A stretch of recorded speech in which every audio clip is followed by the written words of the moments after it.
Tonight on Philly Sports Spotlight, we go behind the scenes of the new documentary Rise of the Tigers, the true life story of a high school football program rooted in one of Philadelphia's roughest neighborhoods.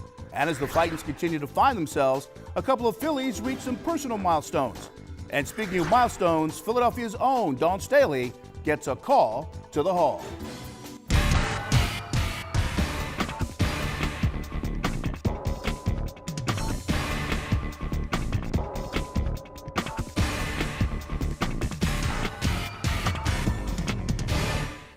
Good evening and welcome to Philly Sports Spotlight. I'm Phil Anderson. Tonight, we'll spend the first 20 minutes or so of our show talking to a man whose vision of building a high school football program in one of Philadelphia's toughest neighborhoods is starting to come into focus. Without further ado, let's bring to Philly Sports Spotlight, the set anyway, welcome Kensington High School football coach Elwood Erb and his friend for the Philadelphia Soul. It's Brian Evans. And dude, your title is so long. I know you have two business cards that you have to carry around, but your title is? Director of Creative Fan Experiences and Nonprofit Services. And that goes over under the back side of the business card. Yes. All right, we're going to talk about the Soul's involvement in this program in just a minute. But let's talk about this project. You know, you got to be commended for what you've done. I got to ask you, when you hear the words Kensington High School football coach Elwood Erb, how do you feel? What does it feel like? It's surreal. You know, really thinking about back when I was a little kid. Being back there and just having nothing back there and wanting to have a football team, and now that it's happening and Coach Erb is happening, you know, that's mind-boggling, you know. But I'm actually used to hearing Coach Erb now. All the kids call me Coach now.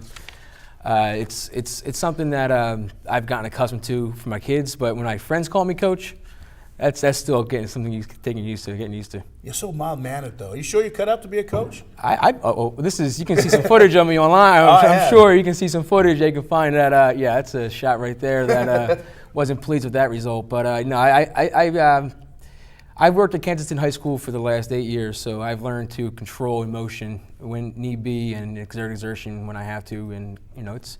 Like you said, Kensington is one of the roughest areas in the city, and our kids are some of the roughest kids in the city. Well, you're doing a great thing here. Thank but you. My question is, what was the real impetus behind this? I mean, you kind of touched on it at the top of the show. What was the impetus behind bringing a varsity football program to Kensington, and where is the process today?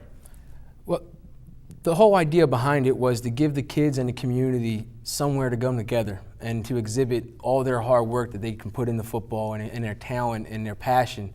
You know, not only, because it's in Fishtown, that's where I grew up, in Fishtown. It's the other side of Kensington over there.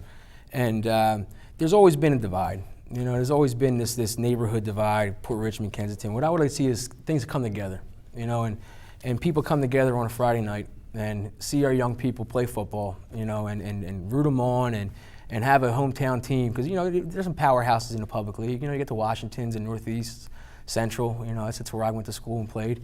But I want the kids from Kensington, you know, to have an opportunity to experience not only just public league football, but I want to bring a suburban level kind of program into the city where we have, you know, our kids are competing at the state level. Now, I love one of the lines from the actual movie, Friday night under the L. Friday night lights because the under L runs right by your practice field, as we'll see in some of these video clips.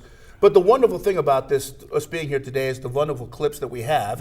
And the video clips that we're showing you today, folks, are courtesy of the folks at Downhill Productions. A couple of Temple guys, one's an alum, the one's about to be an alum, he's about to graduate. And they took some painstakingly, a lot of time, like you do as most filmmakers, to put this and do it justice. One of the things they do in this is ask questions. And one of the questions that was thrown at some of your players was, do you see Coach as a father figure? Here's one of the responses.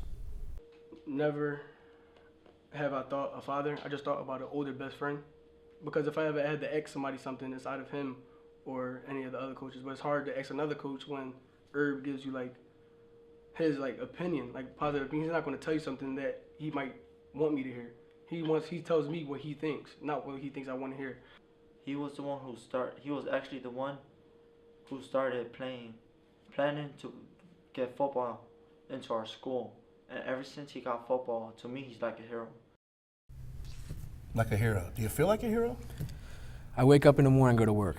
You know, it's what I do. It's what I've been doing since I came back from Hawaii. This is what I do. I teach kids, and I try to instill core values into these kids that they take on, you know, these kids are our future. These are the kids that are going to be running our city in years to come, you know, and these are the people that we are working with every day, and we're out there with everybody. You know, when you go to a store, how many times can you see a customer service is awful at so many different places, you know? But what I want to teach these guys is no matter what level of job you get to, whatever your academic level you achieve, you can still be a good person.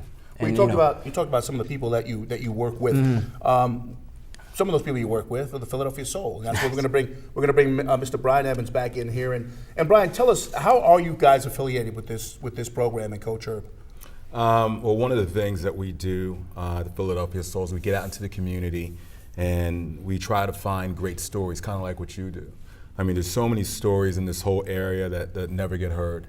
And when I got together with Coach, he just sat down at our offices, and I just believed in everything he was saying. There's so many different organizations that have community relations department, but they don't relate to the community. So when we put our heads together and we said, hey, let's not just do this movie on a small scale, let's have a premiere at our game. Let's give these kids a chance to have an experience, take something back with them to Kensington, beyond just football. Sounds like a little Ron Jaworski written all over that, too. All over. As you all know, Ron Jaworski is primary owner, one of the primary owners of the Philadelphia Soul, and knows what it's like to be from Philadelphia and give back to the community. First of all, Coach, continued success. I want to have you back maybe in a year from now. I know that a varsity program, a solid varsity program, is what you're shooting for. Yes. And as long as you have folks like this, from the Philadelphia Soul behind you, I'm sure the rest of the community will come and help you out. Now, the reason we're here today is because some filmmakers I told you about had the insight rather, to come in and check you out. And in our next break, we're going to catch up with those guys. This documentary, The Rise of the Tigers. A couple of characters, as you like to call them, right? All right. Good buddies. Good buddies. That's what we like to. That's what we like to hear. More on The Rise of the Tigers when we return after this break.